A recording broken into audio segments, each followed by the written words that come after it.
अस्सलाम वालेकुम स्टूडेंट्स, आज की इस वीडियो में हम एक्सरसाइज 9.4 को कंप्लीट हल करेंगे। इसमें हम सिर्फ वही क्वेश्चंस करेंगे जो इम्तिहान में आने के चांसेस होते हैं। स्टूडेंट, जो क्वेश्चन हो ना लंबी इबारत वाला, बहुत बड़ी इबारत वाला, वो एग्जाम में कभी नहीं आ सकता, क्योंकि एग्जाम का जो बोर्ड का पेपर है वो सिर्फ एक ही पेपर होता है और उसी में उन्होंने बहुत सारे शॉर्ट क्वेश्चंस और लॉन्ग क्वेश्चंस लिखने होते हैं। उसमें जगह कम होती है, इस वजह से वो कभी भी आपको बड़ी बड़ी इबारत वाला सवाल नहीं दे सकते, ये उनके लिए पॉसिबल नहीं होता। इसीलिए इस एक्सरसाइज में जिनकी स्टेटमेंटें छोटी हैं, जो अहम क्वेश्चंस हैं, हम सिर्फ उन्हीं को सॉल्व करेंगे। क्वेश्चन नंबर 1 की बात करें तो इसके 4 पार्ट्स हैं। पहले 2 हल करेंगे और इसके बाद फिर 2, इसी तरह फिर आगे जितने भी अहम क्वेश्चंस हैं उनको सॉल्व करेंगे। क्वेश्चन नंबर 1 का फर्स्ट पार्ट है डेकागान, जिसके 10 अजला होते हैं। ये लिखा भी हुआ है 10 अजला वाली शक्ल के अंदरूनी जावियों का मजमुआ कितना होता है। एक फार्मूला जो आप लोगों ने याद रखना है, जो दोनों क्वेश्चंस के लिए हल होता है, वो है अंदरूनी जाविये का मजमुआ बराबर है n-2 ज़रब 180। अब यहाँ पे n है अजला, कितने जिले आ रहे हैं।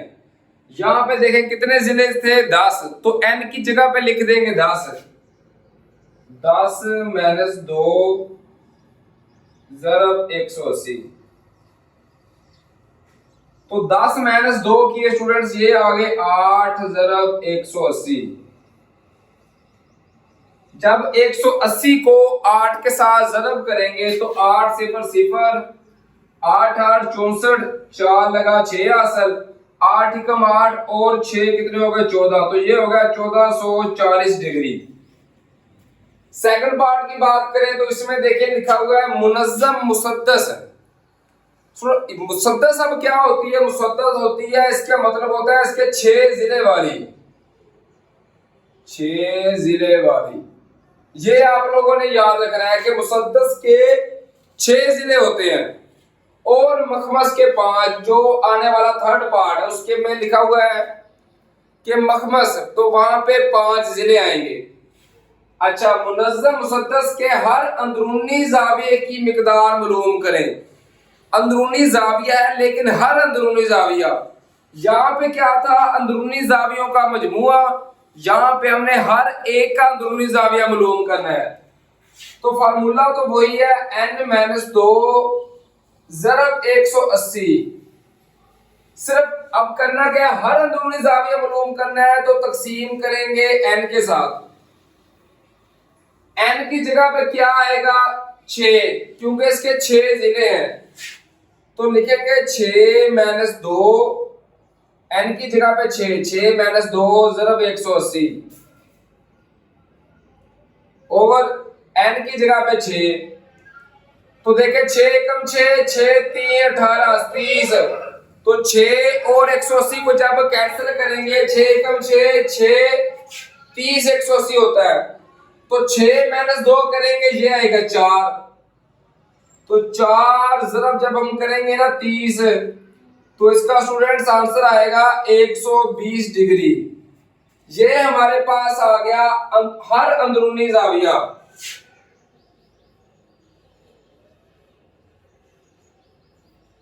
हर अंदरूनी जाविया, ये हमारा आंसर आ गया हमारे सेकंड पार्ट का। फर्स्ट पार्ट में क्या है, मजमुआ मालूम करना है, तो n - 2 ज़रब 180। इसमें हमने हर अंदरूनी जाविया मालूम करना है, तो वही फार्मूला n - 2 ज़रब 180, सिर्फ तकसीम करेंगे n के साथ जितने जिले आ रहे हैं। तो इस तरह ये हमारे पास, अगर हमने हर अंदरूनी जाविया मालूम करना हो तो ये आंसर आ जाएगा। अब हम चलते हैं क्वेश्चन नंबर 3 और 4th पार्ट की तरफ। इसी तरीके से क्वेश्चन नंबर 1 का 3rd पार्ट है मुनज़्ज़म मखमस। ये लफ्ज़ पे गौर करें, मखमस, मखमस का मतलब होता है 5 जिले वाली। तो अच्छा, ये याद रखने हैं कि मखमस के 5 जिले हैं। मुनज़्ज़म मखमस के हर बैरूनी जाविये की मिकदार कितनी है? पहले तो पता हो स्टूडेंट्स के जो बैरूनी जाविये हैं उन सब को अगर जमा करें तो वो 360 आता है। तो हम लिखेंगे बैरूनी जावियों का मजमुआ,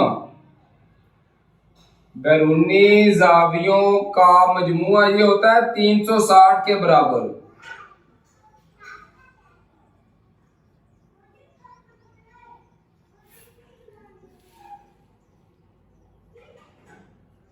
अब हमने एक, हर का मतलब होता है हर बैरूनी जाविया के एक एक का मालूम करना है। तो मखमस है ना, तो इसके कितने जिले होते हैं? 5, तो हम 5 के साथ तकसीम कर देंगे बस। इसके बाद लिखेंगे हर बैरूनी जाविया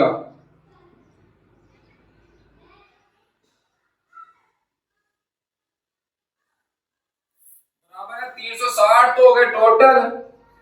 ओवर 5 जिले होते हैं तो 5 के साथ कर देंगे तकसीम। अब देखें 5 7 35, 1 बच गया 10, 5 2 10, तो ये आ गया 72 डिग्री हमारा आंसर, जो हर बैरूनी जाविये का एंगल बन रहा है।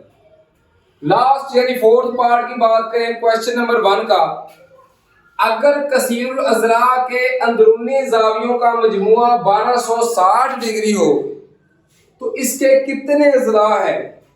तो उसी तरीके के साथ अंदरूनी जावियों का मजमुआ स्टूडेंट्स, वही फार्मूला जो क्वेश्चन नंबर 1 में किया था, अंदरूनी जावियों का मजमुआ।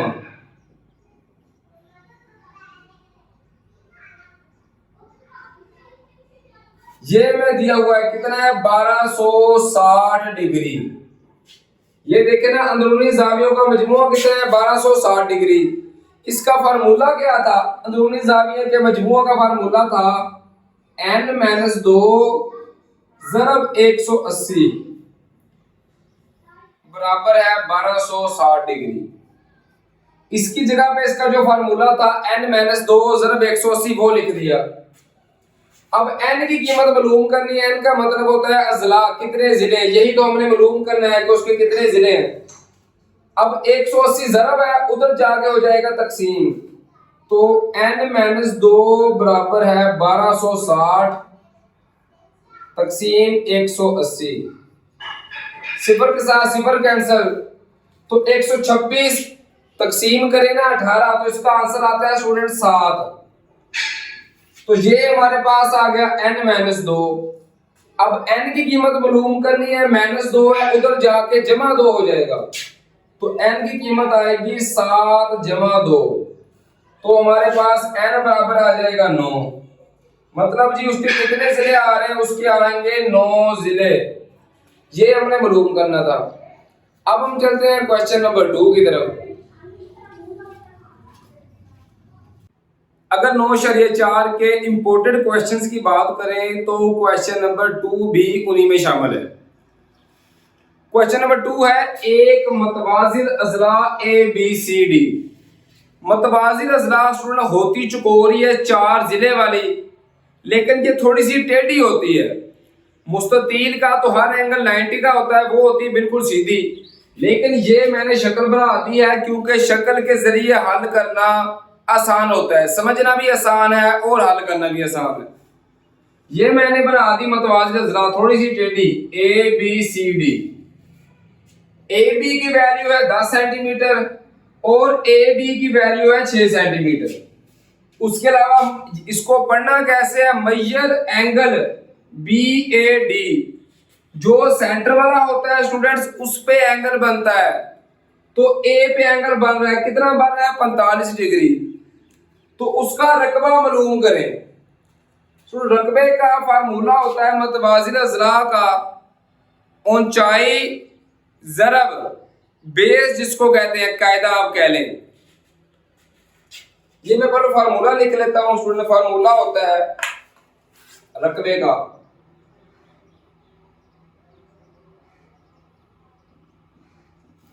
ऊंचाई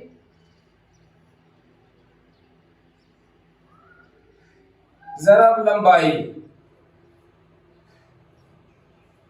अब ऊंचाई क्या है? ये ए डी को हम ऊंचाई नहीं कह सकते, तो हाइट नहीं कह सकते। हाइट वो होती है जो बिल्कुल सीधी हो। ये देखिए थोड़ी सी टेढ़ी आ रही है तो इसको हम हाइट नहीं कहेंगे। ये लाइन मैंने ड्रा कर दी है, ये हमारे पास हाइट है। पहले इसको मालूम करेंगे कि हाइट की वैल्यू कितनी आ रही है, फिर हाइट की वैल्यू पुट करके, और ये हमारे पास लंबाई है तो लंबाई 10 के साथ ज़रब करके हमारा आंसर आ जाएगा। तो पहले हम हाइट मालूम करेंगे।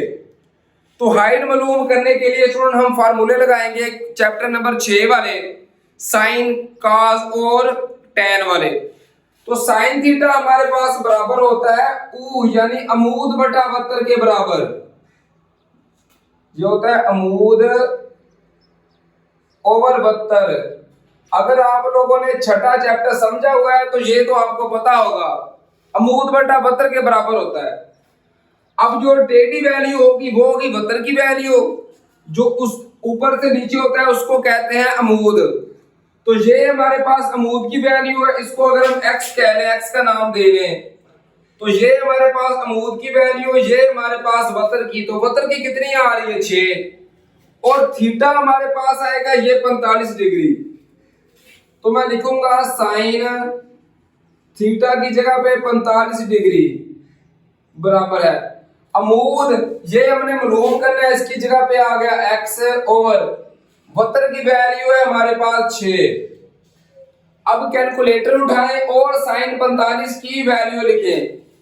कैलकुलेटर पे साइन 45 की वैल्यू लिखें तो वो आती है 0.707 बराबर है x बटा 6। अब 6 इधर तकसीम है, उधर जाके ज़रब हो जाएगा, तो 0.707 ज़रब 6 बराबर है x। ये हमारे पास हाइट ऊंचाई की वैल्यू आ रही है। तो 0.707 ज़रब करेंगे ना जब 6 कैलकुलेटर पे, तो हमारा आंसर आएगा स्टूडेंट्स 4.242। ये हमारे पास हाइट की वैल्यू आ गई। अब करना क्या है, हमने रकबा मालूम करना है। तो अब रकबे वाला फार्मूला, रकबा हमारे पास बराबर होता है ऊंचाई ज़रब लंबाई। ऊंचाई ये जो अभी हमने मालूम की है, ऊंचाई की वैल्यू हमारे पास कितनी है, ये 4.242 ज़रब लंबाई देखिए हमारे पास कितनी है, ये है 10। तो जब 4.242 को 10 के साथ ज़रब करेंगे तो हमारा आंसर आएगा 42.42। और रकबा है तो जो हमारा आंसर आएगा वो सेंटीमीटर स्क्वायर में आएगा। तो ये हमारा आंसर आ गया स्टूडेंट, जो हमने रकबा मालूम करना था। उम्मीद है कि इस क्वेश्चन की आपको समझ आ गई होगी। अब हम चलते हैं नेक्स्ट क्वेश्चन की तरफ जो हम हल करेंगे। अब ये जो क्वेश्चन है ना, क्वेश्चन नंबर 3, ये बहुत ही इंटरेस्टिंग और बहुत ही इजी है।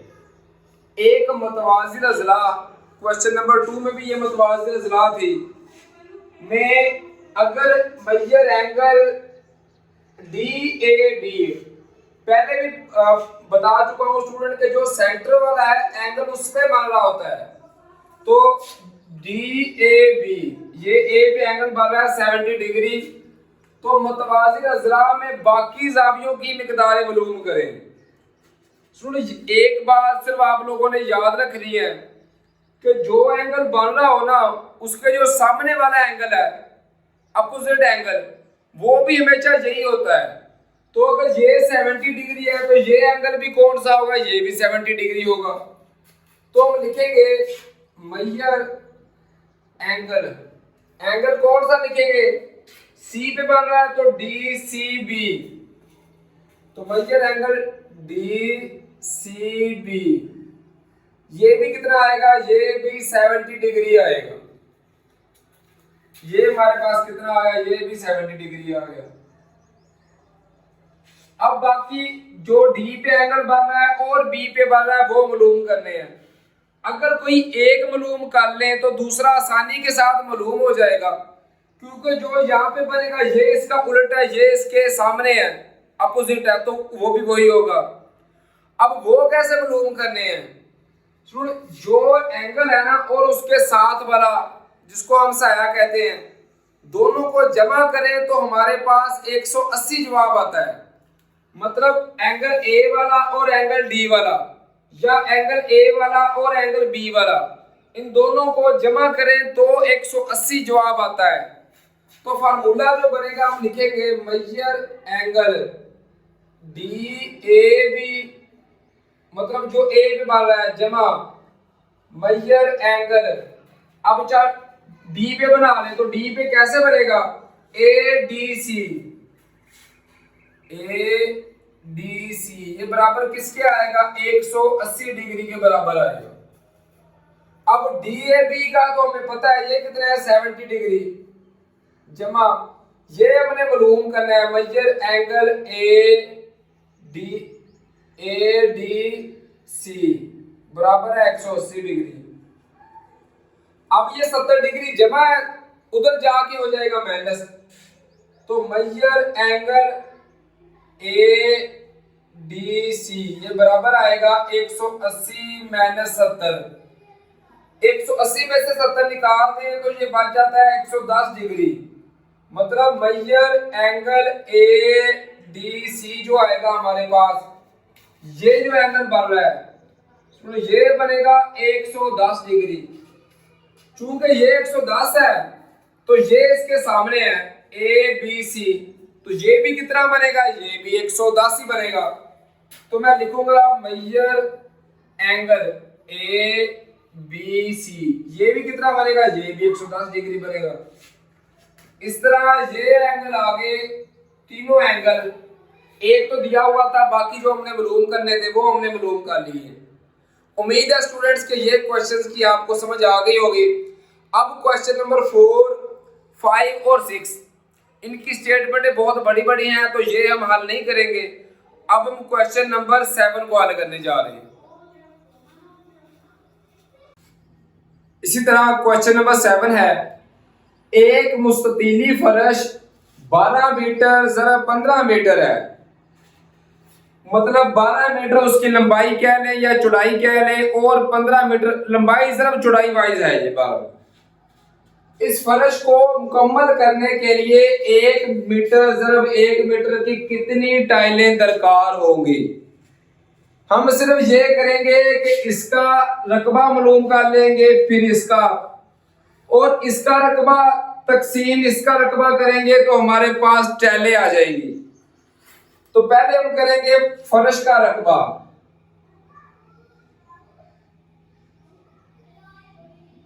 फर्श का रकबा ये कैसे आएगा? 12 ज़रब करेंगे ना 15, तो 12 ज़रब 15 करें तो ये आता है 180 मीटर स्क्वायर। ये हमारे पास फर्श का रकबा आ गया। अब हम निकालेंगे टाइलें, टाइलों का रकबा, तो लिखेंगे टाइल का रकबा। ये कैसे आएगा? 1 ज़रब 1 करेंगे तो हमें पता है एक को जब 1 के साथ ज़रब करते हैं तो 1 ही आंसर आता है, तो ये आ गया। अब हमने टाइलें मालूम करनी है, तो कैसे आएगा? फर्श का रकबा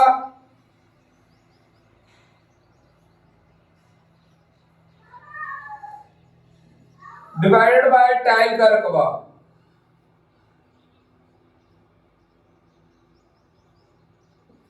तो यहां पे देखें फर्श का रकबा हमारे पास कितना था? ये था 180 ओवर टाइल का रकबा कितना आया था? ये आया था 1 मीटर स्क्वायर। तो हमें पता है 180 को जब 1 के साथ डिवाइड करें तो 180 आंसर आएगा। तो 180 टाइलें हमें चाहिए उस फर्श को पूरा कवर करने के लिए। उम्मीद है स्टूडेंट कि इस क्वेश्चन की भी आपको समझ आ गई होगी।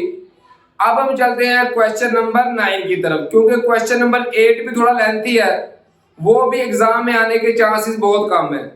अब हम क्वेश्चन नंबर 9 और 10 इस एक्सरसाइज के आखिरी 2 क्वेश्चंस को हल करेंगे। इसी तरह अगर बात करें क्वेश्चन नंबर 9 की, तो वो है एक मुस्ततीली दीवार की ऊंचाई 10 मीटर और चौड़ाई 4 मीटर है। अगर 1 लीटर रंग 7 मीटर स्क्वायर के लिए काफी हो तो इस दीवार के लिए कितना लीटर रंग दरकार होगा? पहले हम दीवार का एरिया रकबा मालूम करेंगे। तो लिखेंगे स्टूडेंट दीवार का रकबा।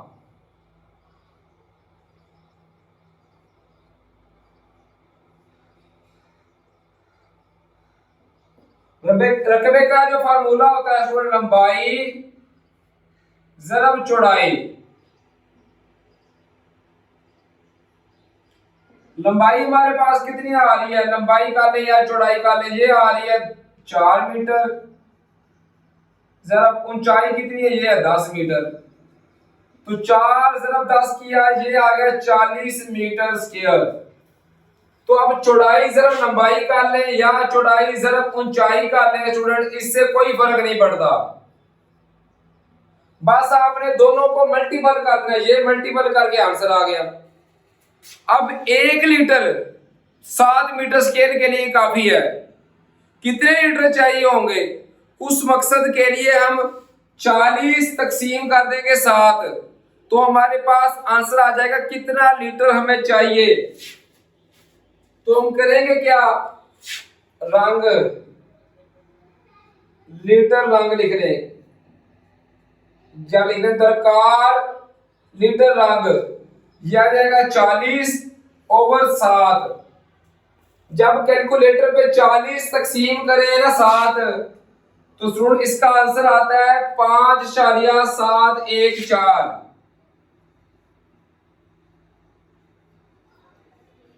इतना लीटर आता है। अगर इसको राउंड ऑफ करके लिखिए तो 6 लीटर भी लिख सकते हैं, 6 लीटर।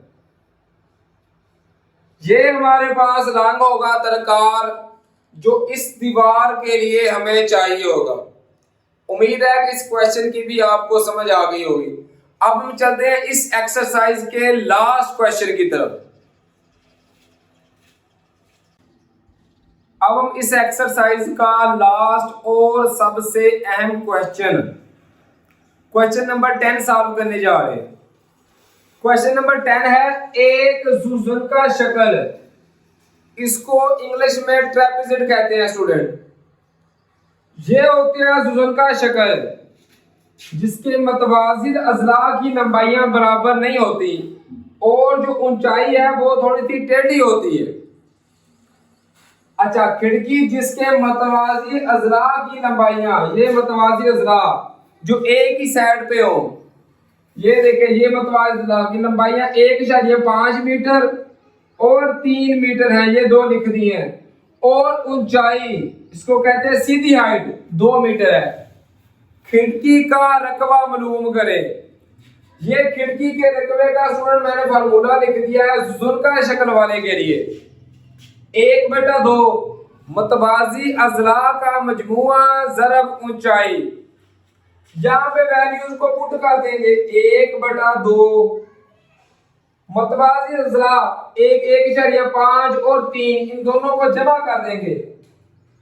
1.5 जमा 3 ज़रब ऊंचाई कितनी थी, ये थी हमारे पास 2, तो 1/2 ऐसे ही आ गया। ये आ गया 1.5 जमा 3 करें तो ये आता है 4.5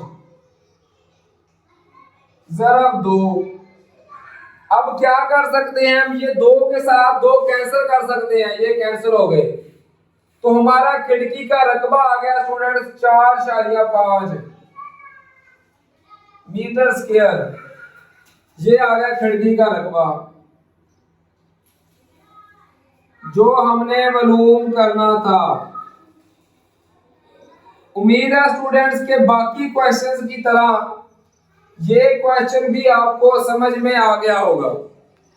सिर्फ आप लोगों ने फार्मूले याद करने हैं और इनको पुट कर देना है। बहुत ही इजी एक्सरसाइज है ये।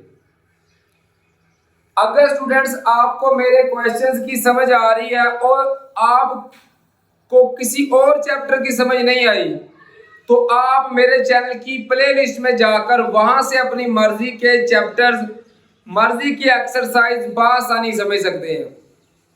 उसके अलावा अगर आपको फिजिक्स के न्यूमेरिकल नहीं आते तो आप वो भी मेरे चैनल की प्लेलिस्ट में जाकर वहां से अपनी मर्जी के चैप्टर्स, मर्जी का न्यूमेरिकल बआसानी समझ सकते हैं।